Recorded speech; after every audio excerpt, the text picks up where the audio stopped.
Welcome to This Week in Lebanon Warriors Athletics here on LebanonWarriors.com and ESP Media powered by Sidearm Sports. My name is Jason Griefer. As always, we're joined by Lebanon Athletic Director Keith Pantling. Keith, good to have you back with us once again. Let's get right into it because we have a very, very busy show here to discuss here. I know you've got a lot of other business to tend to here, so we appreciate some of your time here. Let's get into things, and let's start off with your baseball team. Had a 4-game win streak going into the end of last week, had that snapped against Anderson, a really exciting game. Wind up coming short, though, losing that game 7-6. Going to get Anderson again today after Mother Nature postponed it on Monday. Mother Nature has been kind of up and down lately, but get Kings later on in the week, though. But look at the way the season's gone. A season high 7 runs allowed in that loss to Anderson after your pitching staff had been throwing very, very well to start the season.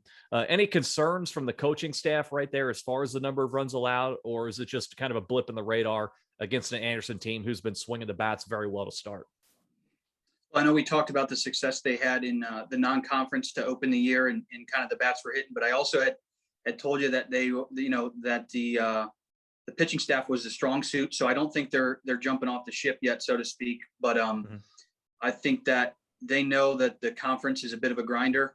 You talk about the dog days of summer in Major League Baseball. I think you're getting into that grinder right now. And especially with games being flipped around and the weather, as you mentioned, things are really going to tighten up here in the next few weeks where, you don't have much time to feel sorry for yourself. They're just going to go out there on the next day and hope the bats are alive. But that lineup top to bottom is good. The rotation's good. And I think coaches just wants to get back on the winning track and get some momentum. So good to have Anderson at home today. And then, as you know, it's always easy to get up for some of those rivalry games they got coming up with King. So we'll be looking forward to see how the pitching staff bounces back in those games coming up here. Let's move on to softball, and they are off to a very nice start in league play. 4-0 overall, outscoring the 4 opponents 56-10.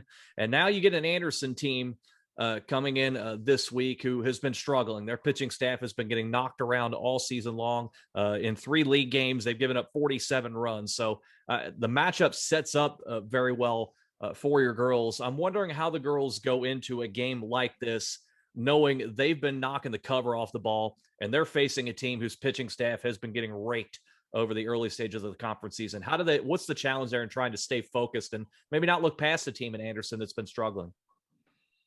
Yeah, I think Coach does a really good job. I don't think they're looking past anybody. We actually had to move a game up. They're going to host Springboro today just because we lost the game yesterday, and then they had to move a conference game later in the week. So really not even moved on to Anderson yet. And, you're going to go play a tough Springboro team that we're used to playing from the G-Walk in kind of a rivalry game for us, and then turn around and have that Anderson game. So as I mentioned for the boys, this time of year, it's just show up and show out every day. I mean, you don't have much time to think about who you're playing, maybe evaluate the pitching staff, but you're playing your game and moving on. Let's move on and let's talk about girls lacrosse. Sitting at a 2-1 right now. We were hoping to maybe move to 3-1, but Mother Nature again played some issues in the match against Anderson last Thursday. Actually got it going, and it was a 6-5 game early on before Lightning made it an issue and it wound up being postponed. And so that'll have to be made up it's at some point here. But busy time coming up here with Walnut Hills, CHCA, and Ursuline coming up this week. 3 pretty good programs. How do you expect them to come into these after last Tuesday's game against Loveland when they were really beaten pretty soundly?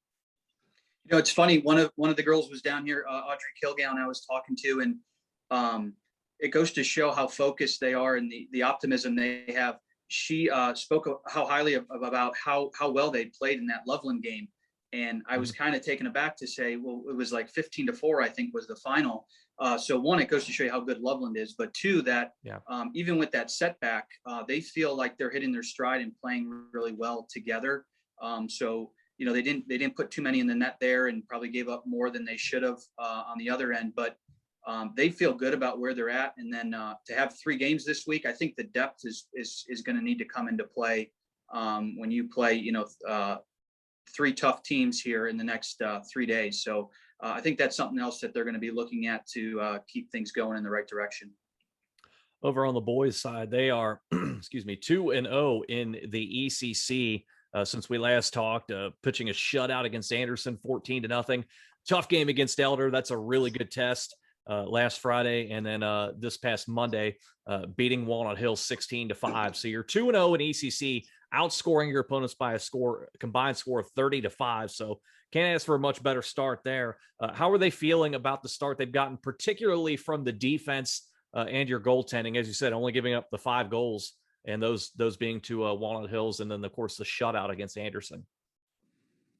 I think they're really optimistic. Last night, I was able to watch that game, and 6-5 at halftime, and then they pitched a shutout in the second half. So really good to kind of see them turn on the Jets. And coach gave him a nice stern talking to there at the half, and obviously worked out in his favor. But I think, again, creating depth as you get into the middle of this season. I think he tried to play going into the game, nothing against Walnut Hills, but they had an 0-4 record. I think there was some creating some opportunities there for some younger players or some typical bench players to see if they would, to see if they would capitalize on an opportunity and maybe step up and create some depth there.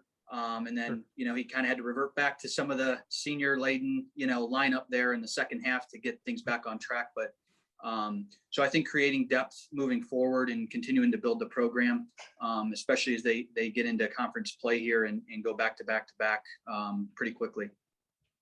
Speaking of going really back to back, your tennis team is going to endure that here coming soon. They have won 2 of their last 3, but we're looking at a week here. You've got scheduled dates against Turpin, West Claremont, Milford, and then, oh, by the way, the defending league champs in Loveland, who are always a tough team on the tennis court. It's the only week they're going to have all season long with so many ECC opponents in it. I mean, You're talking four league opponents in 1 week's time here.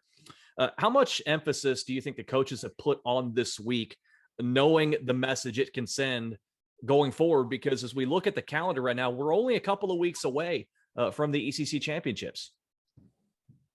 I would assume Coach Zembeck, I would think that he, today, this is a perfect week for tennis too. If you look at the weather, to get out there and then have those conference matches, that it's kind of a make it or break it week. So I'm sure he's just emphasizing to the guys to bring their A game and do everything they need to prepare, from sleep and nutrition to the way they're focused, their approach, what they're doing in terms of the bus ride to wherever they're going.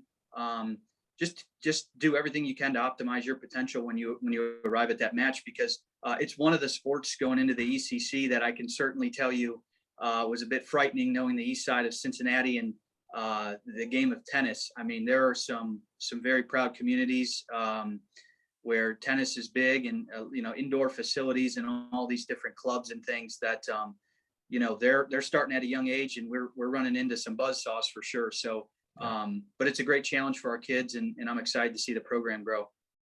Before we move on to track and field here, I want to get your thoughts on how the ECC for you, now that you're seeing it for the first time in tennis on the boys side, compares to the previous days in the G-Walk in terms of the level of competition, the facilities, maybe even the enthusiasm. How is that comparison for you, and how has that adjustment been for the kids?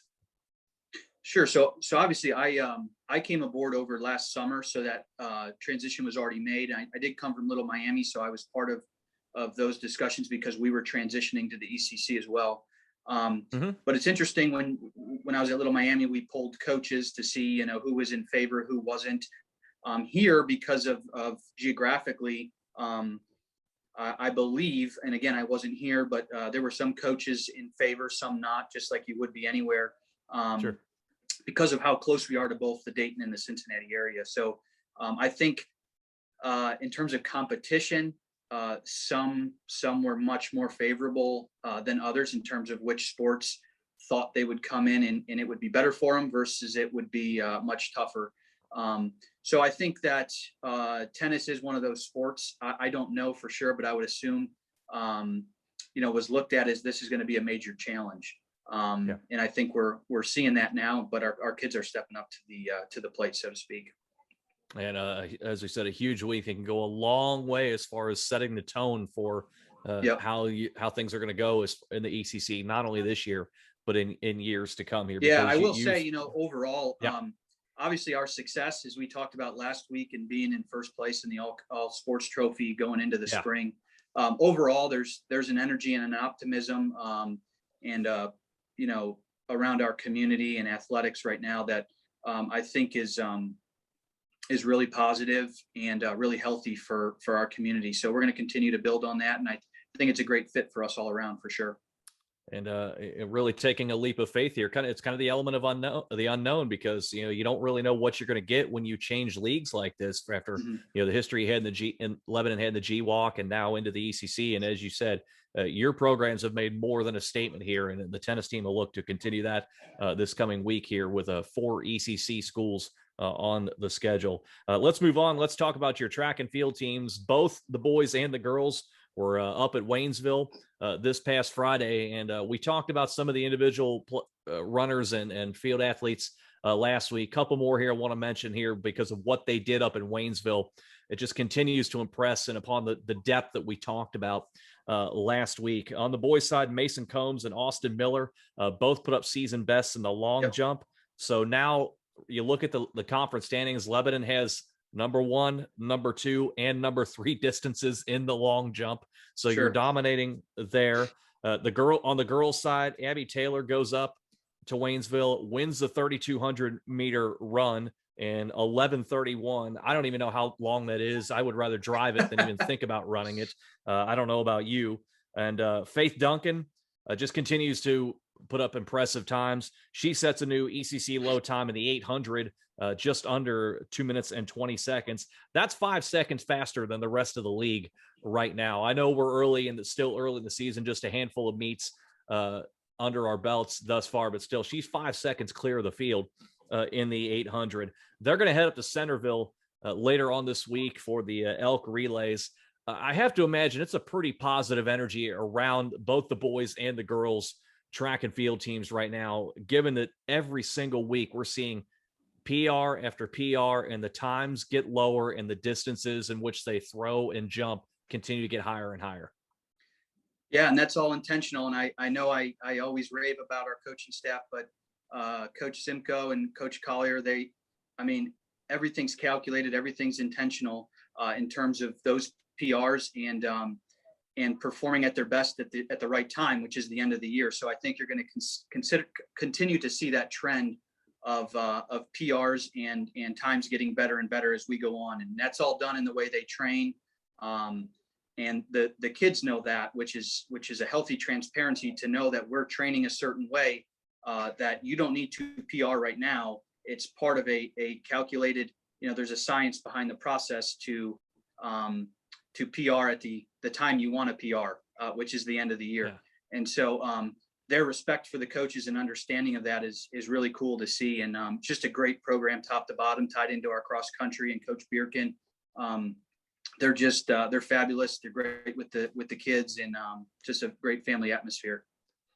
Lastly, before we wrap up here today, I'm curious to know, for you personally, when you see these results come in week after week, meet after meet, and these kids continue to set PRs, move up the leaderboard in the ECC and with such consistently, do you ever just shake your head and say, my gosh, how long is this run going to keep going? Or are you at this point so, I guess, accustomed to it that it's just, another day at the office, more PRs here? Yeah, I guess so. I think just kind of like they really individualize things for each kid to feel like they can improve and that they haven't reached their potential. So you see, right. I mean, everybody top to bottom. I mean, we tend to talk about the top ones that are on the leaderboard of the ECC, but you can go right down the line and everybody is improving. And I think that's the really cool thing about track and field and it being based on numbers. So you can kind of see and realize that improvement, that continuous improvement, which I think is really healthy for kids and everybody involved. I would recommend Lebanon fans go on to ECCsports.com and check the times and the distances right now for both the boys and the girls, because you go through all the different disciplines through this league and the leaderboard for each one of them, both the boys and the girls, and all these distances and disciplines are peppered with Lebanon Warriors from top to bottom across the leaderboard for however many they have listed. So it's an unbelievable start to the season and a lot more coming here as well up at Centerville coming up this coming weekend. Right now, we are out of time here today. I know Keith has a very busy schedule ahead of him here on this Tuesday. Keith, we certainly appreciate some of your time and joining us here today to talk about it. We'll look forward to doing it again next week. You got it. Thanks, guys. And thanks to our community for their continuous support through everything. And I think there's some light at the end of the tunnel, knock on wood. And appreciate you coming out to lacrosse and baseball and softball and everything going on now and supporting the kids. So thank you. We certainly appreciate that support here on the podcast as well. Keep getting out there and supporting those kids as well. And stay tuned each and every week here to This Week in Lebanon Warriors Athletics with myself and Keith Pantling here at LebanonWarriors.com and ESP Media powered by Sidearm Sports.